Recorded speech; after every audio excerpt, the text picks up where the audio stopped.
Asia cup 2025 ఆరంభ పోరులో యుఏఈపై ఘన విజయం సాధించిన భారత్ తాజాగా చిరకాల ప్రత్యర్థి పాకిస్తాన్ పై సూపర్ డూపర్ విక్టరీని సాధించింది. అయితే పాకిస్తాన్ జట్టును నమ్ముకుని ఓవర్ యాక్షన్ చేసిన Pakistan white ball cricket coach Mike Hesson కు తత్వం బోధపడింది. భారత్ తో మ్యాచ్ కు ముందు మైక్ హెసెన్ చేసిన ఓవర్ యాక్షన్ అంతా ఇంత కాదు. పాకిస్తాన్ తోపు, దమ్ముంటే ఆపు అన్నట్లు కమెంట్స్ చేశాడు. తమకు ఎలాంటి పిచ్ ఇచ్చినా సరే గెలుస్తామనే ధీమాను వ్యక్తం చేశాడు.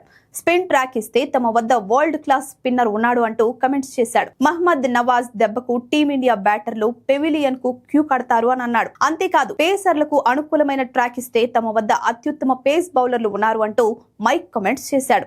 అంతేకాకుండా తాము ఆఫ్ఘనిస్తాన్ స్పిన్నర్లను ఆడి వస్తున్నాము అంటూ వారిని ఆడిన తరువాత ఇండియన్ స్పిన్నర్లను ఆడటం పెద్ద కష్టం కాదంటూ కూడా పేర్కొన్నాడు.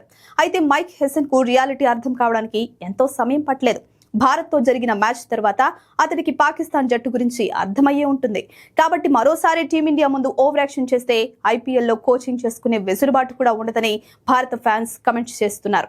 అయితే మైక్ హెసెన్ గతంలో ఐపీఎల్లో పంజాబ్ కింగ్స్, ఆర్సీబీ జట్లకు హెడ్ కోచ్ గా పనిచేశాడు. కానీ ఇప్పుడు మైక్ మళ్లీ ఐపీఎల్లో కోచింగ్ చేసేది అనుమానమే.